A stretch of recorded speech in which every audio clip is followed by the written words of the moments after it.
I forgot to do my drink at the beginning of the video. My favourites. I love these. This is a watermelon drink. I'm obsessed with more watermelon flavoured things. But I love these specifically because the top has a little saying. I'm not sure if this is going to say anything really emotional or it's just going to be something really stupid. But either way, I appreciate the sentiment.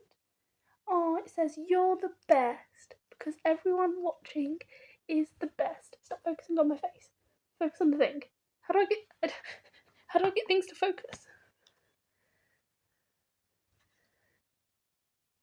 Midway through break, let's get on with the next one. The fourth one that I think should be made into a film is Candyland. With films like Barbie and Jumanji, I feel like Candyland would be the perfect Barbie/Jumanji baby film to be made. I mean, first of all, it's fucking Candyland. Like, Katy Perry meets Sharkboy and Lava Girl. What more of a film could you want? The general aesthetic of the film is pretty self-explanatory. I mean, it's literally called Candyland. But I think the characters themselves, at least the background characters I'm on about, they shouldn't all be edited CGI to look like actual gingerbread people or sugar mint cookie people. You know what I mean? Like, there should be background characters that are just normal people wearing food adjacent clothing. It needs to be Katy Perry California Girls-esque. Now, as fun and exciting as a Candyland film aesthetic is, the plot is what's important, and I think it would be good to have a Jumanji-style film where characters are placed magically into the board of Candyland and they need to get out because if they don't get out quick enough, they are going to become food items, like gingerbread people or like chocolate people. And it's painful, so they need to get out before they are stuck in this land, becoming food. That being said, I feel like the idea of having just another film where you have to escape from the board game is a little bit boring. And I know with Candyland it's kind of hard to pull on plots because there is no story or plot. The whole thing is just get to the end. And I mean, there's full elements like Gumdrop Mountain, which I will have included, and Candy Cane Forest, which needs to be included. But because of that, I feel like the film should have a plot similar to The Wizard of Oz. So the start of the film, they get transported into the board game, and this is the first time they've seen new people, like, ever. So obviously there's this big commotion and everyone's excited, and there's this a good little bit of the film, like 15-20 minutes, is everyone like hyping up over these things and showing them all these great things, and even the characters being like, oh, this is so cool, and enjoying it and thinking, oh, this is so fun. But then obviously the pain sets in and they realise, oh shit, I don't want to be stuck here, what's going on? And that's when they're told, oh, it looks like you're going to change and you're going to stay here forever. And they're like, yeah, I don't want that. So then begins the story of them trying to find King Candy, who is the one in charge, the big, almighty powerful. But the risk with that is that he's recently gone missing. So the main characters begin to work with the police there to try and figure out and piece together details of what they already have, of what has happened to the king. And there's this fun, adventurous little atmosphere when they're going from town to town, interviewing people, getting to know the locals, getting a little bit of gossip. It's just very fun at the start. But then they slowly start to realise more and more that there's whispers when they walk past, and things looking a little gloomy, and then they walk in and everything's brightened up, and there's just clearly stuff that people are trying to hide. And then they go to the station, they try and work a bit more there, and they realise that they're withholding information. And they overhear the police talking about, oh, we can't let them know that this happened. And they realise that they're not actually trying to help at all, but they're trying to get them to stay.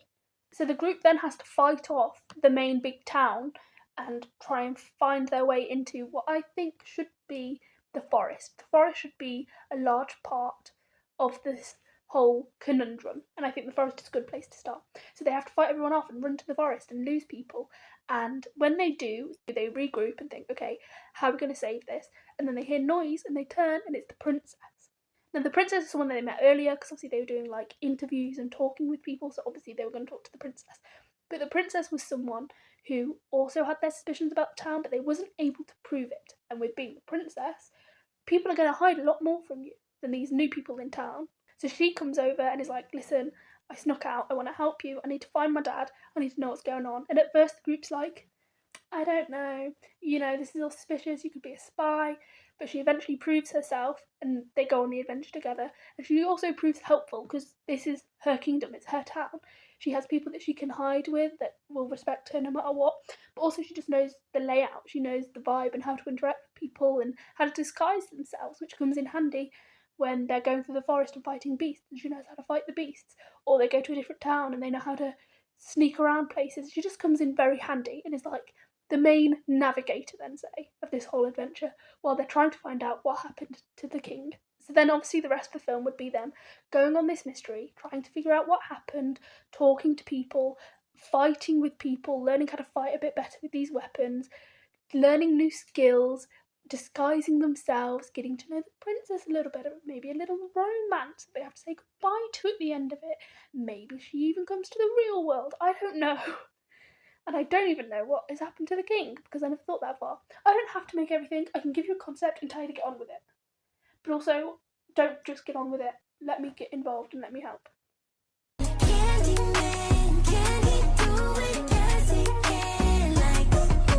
Number 5 and 6 are the same kind of vibe, but I'm still going to separate them and you'll understand what I mean when I say them. Number 5 is Until Dawn and number 6 is Life is Strange. Both are already story-based games with episodic releases / chapters, so adapting it into TV or film is already going to be relatively easy. Now let's start with Until Dawn, because I know that there is a film and a trailer that has been released about this already. I do not like it. For those who don't know, Until Dawn is a game of 8 friends and it takes place in this little cabin. 2 friends from this group went missing a year prior, and now it's like their anniversary, so they're sort of getting together again / celebration a year after with the 8 of them, and they sort of go on this whole mystery / adventure escape thing where they find out what actually happened to the missing girl. The way that the recent trailer has made it is like a glorified Happy Death Day again. I don't want Groundhog Day. I don't want the same thing happening over and over again. And that's what the film basically said it was going to do. And each time that they died, they were going to reset, and there's going to be new bosses and new creatures. I don't want that. I think as a concept, and for a game like this where you can keep regenerating and you don't have to die, I understand that as a concept. And if that was done with any other fucking game, I think I would have enjoyed it more.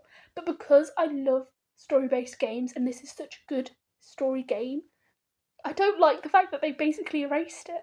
Again, I know I've already said that there will be spoilers. There's going to be spoilers right now because I need to talk about this game in context. The point of the game is the brother brings a group of people here again on the year anniversary of his 2 sisters dying to get revenge on the group that he believes are the reason why they went missing and everything happened. Only things go wrong and they begin to realise that there are supernatural creatures up on this deserted mountain where this cabin is. And then the Wendigos, which are the supernatural creatures, start to attack and pick off each of the characters. In the game, you make choices that decide whether you keep them alive or they die. This is something that I understand would be difficult trying to choose, because depending on what you choose, either everyone lives, everyone dies, or a mix of in between. I don't think everyone should live. That's too boring and outdated. But I also don't think everyone should die either. What I believe should have happened is a show, 1 season, 20-ish episodes, depending on how long each episode is, where they showed this story of the sisters going missing and not realising, the brother trying to get revenge, the creatures attacking, and then obviously the story of how the sisters actually died and became what they are. Now, what I will talk about in detail are the characters that I think should at the very least die. And I mean this with love. First of all, Josh. I'm sorry, bro. I understand why you wanted to get revenge, but clearly you're not in the best headspace. And I think that would be interesting to sort of lean into and level on and have you be the first to die. With him having these scenes where he's in the doctor's office and he's sort of confessing how he feels, which is originally us and we didn't know it at first. I can't shake the feeling of having his death be so poetic in the way that his sister, now turned Wendigo after everything that happened, is the one to eventually kill him. Like I said, I'm a dark person. I like the sort of dark elements and twisted side of shows, which is why I think he should go. All I can imagine is having Josh in this like alternate world where he's in this therapy office with his therapist and he's freaking out because he's just learned that his sister's died to whatever these creatures are, and he's freaking out and he's feeling a little bit like it was his fault because he was messed up during the night, he wasn't able to protect them, and he's freaking out. And then all of a sudden his sisters appear in this therapy room and he's freaking out and he's crying, and then he sees them and he profusely apologises. He's wishing for forgiveness, and his sisters do forgive him. And they're all trusting and all calming and trying to soothe him and saying, "Oh, we don't blame you."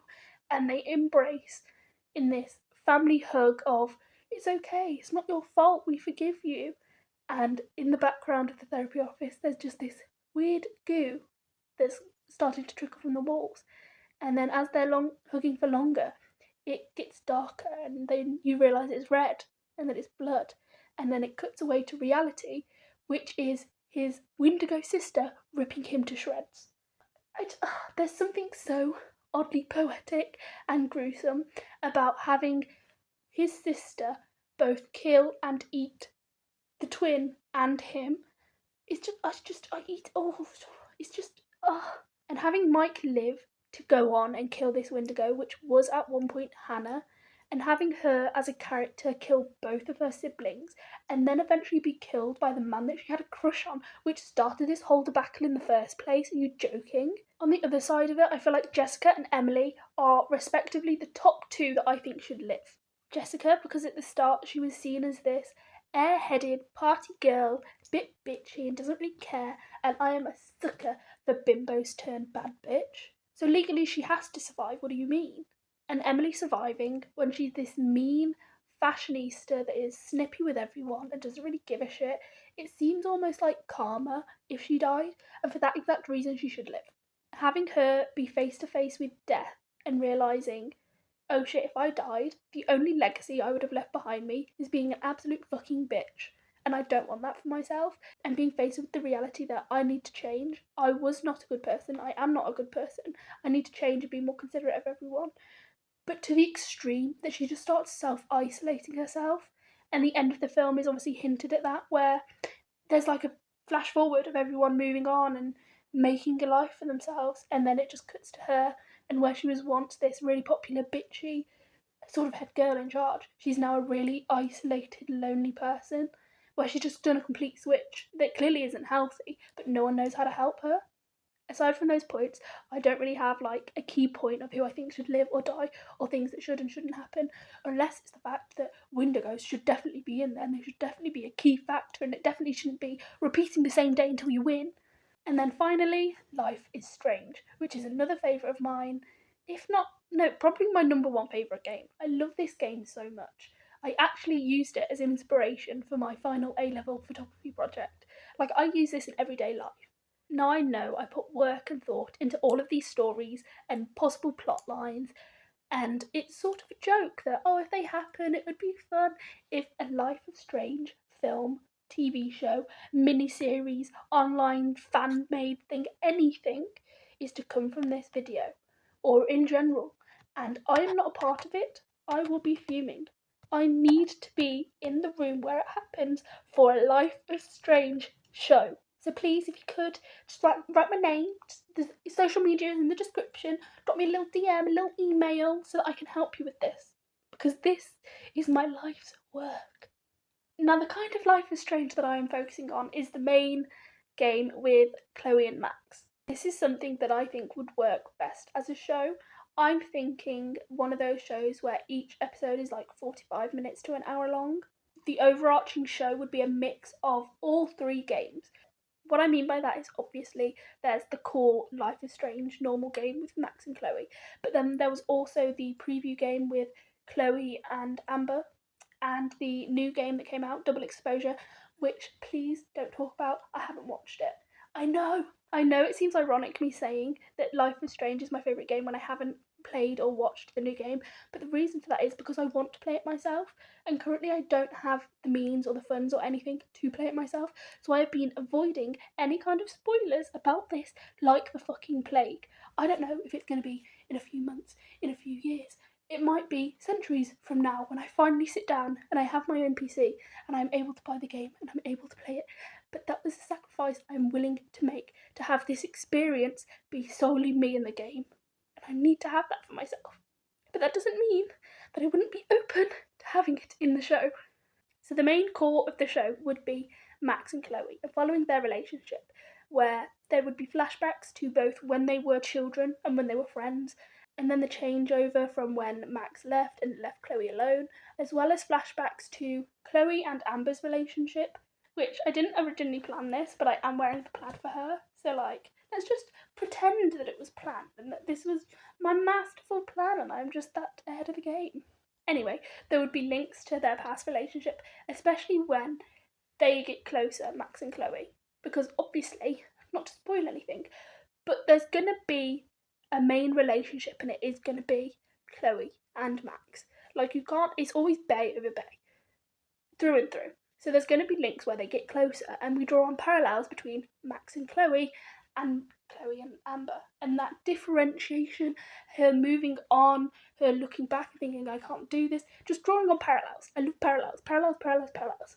Especially with Max's power being able to rewind time. It makes sense that there'd be quite a few parallels.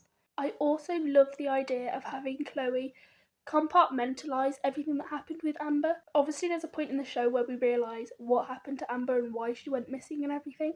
But up until then, Chloe is going around with life with this sort of impression that she might still be out there and that she's wistfully thinking that something happened and that she's going to find them and they're going to come back together again.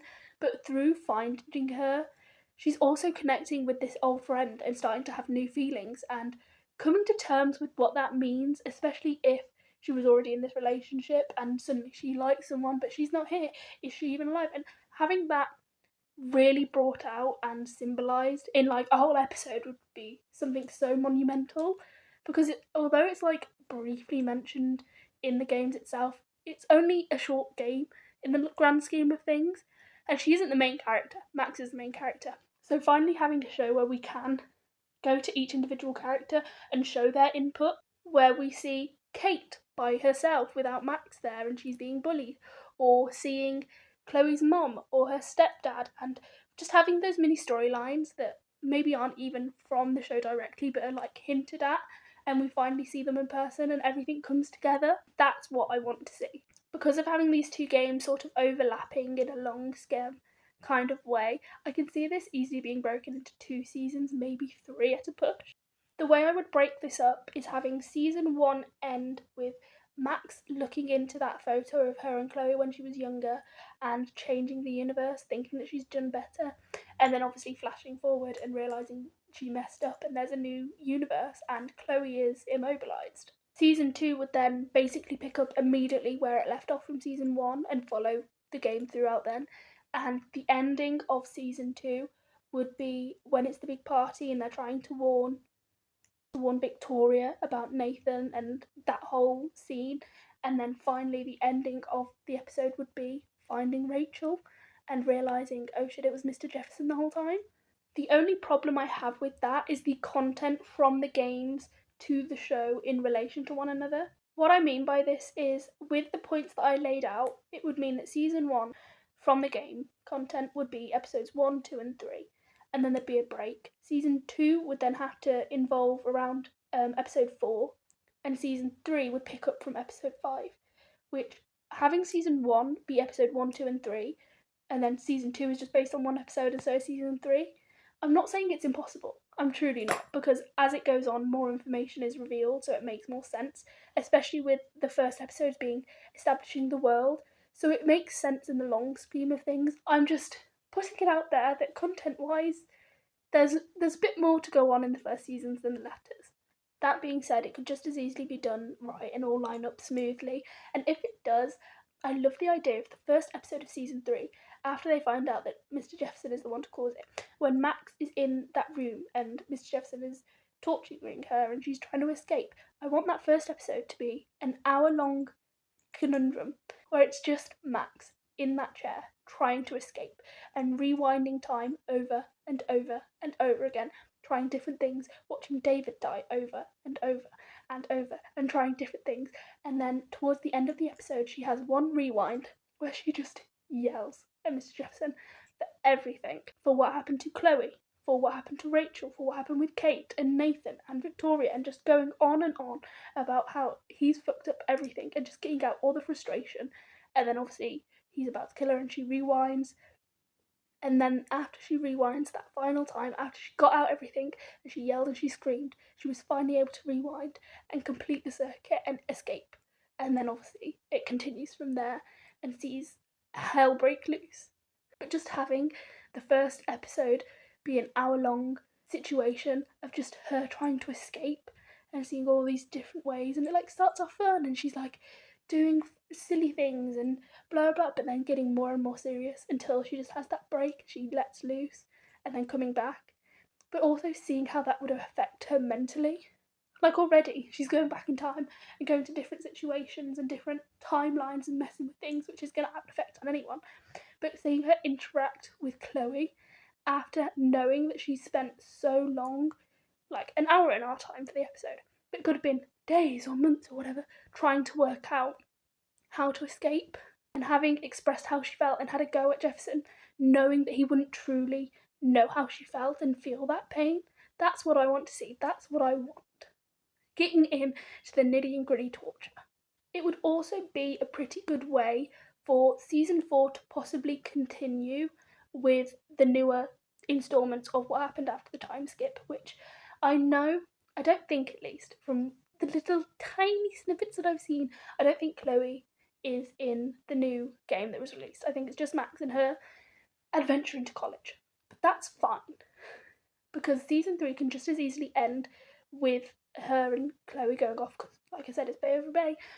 But season 3 is usually the time where there's like a time skip anyway, so having season 4, although the same show, be a time skip and like a different adventure of life. And I mean, it's a crime show in itself, so that could be another couple of seasons depending on what happens. I still don't know, but I don't know, it just, like I said, if anything is to be taken from this by some masterful attempt or whatever, I need to work on this. Like, I am a film student.